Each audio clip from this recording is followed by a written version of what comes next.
anin dubbadhu waan dubbii kan koo dhugaarraa himaa. Yaadni koo fagoo jechi koos guddaa deddu miidhamaa. Anin dubbadhu waan dubbii kan koo dhugaarraa himaa. Yaadni koo fagoo jechi koos guddaa deddu miidhamaa. Ni jirta baadhattee gubaa kee yoo ni mees maal qaba dhugaa kee. Maal tallee bilma kee burraaqoo na dallansiisa na guba garaakoo. Maal tallee bilma kee burraaqoo na dallansiisa na guba garaakoo. Na dallansiisa dara miira faayuu na dallansiisa dibbisa dibbeedha. Na dallansiisa jallina boroodha na dallansiisa simata dibeedha.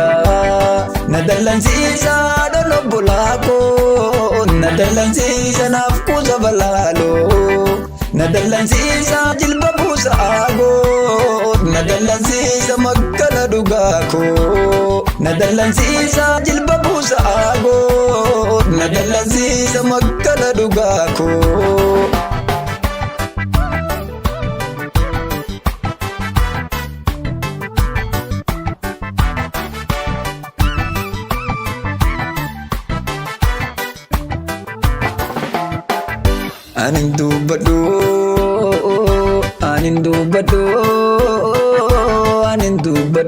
Anin dubbadhu waan dubbii kan koo dhugaarraa himaa. Yaadni koo fagoo jechi koos guddaa deddu miidhamaa.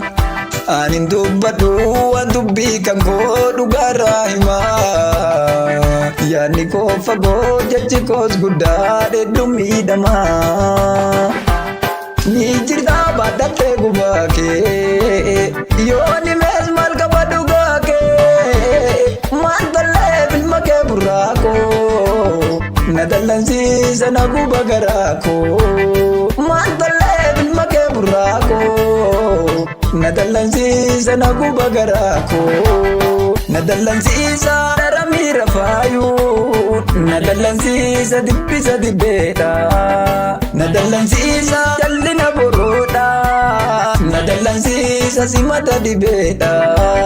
Na dallansiisa dolo bulaakoo na dallansiisa naaf kuusa balaaloo.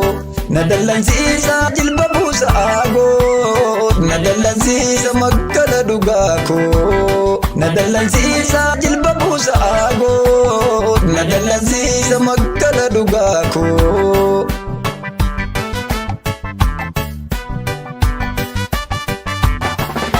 Egaa ayyoo na dhagahi aboo. Egaa ayyoo na dhagahi aboo. Siif cabtee kichuuni akka deemne daadee. Ol jedhii adeemii galfata ilmoo kee. Ani si milkaa'u tasa yoo na nyaattee.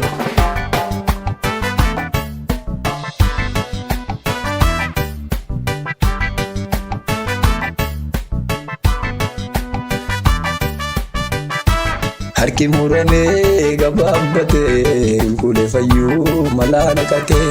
Hinji gugotoo na bojaarratee mutu tikfataa karra dhaabbatee.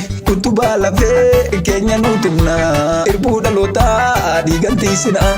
Dhaadhuudhaan miti hojiin xumurraa durarra ceenee kaayyoo ceesinnaa. Ofiidhaaf tarree kaayyoo ceesinnaa. Haadha koo abbaa koo yaa maatii ollaa koo. Fira dhiyoo fagoo marti obbolaa koo. Galmi keenya guddaadha godha dhugaa firkoo. Argalfii dhaloota.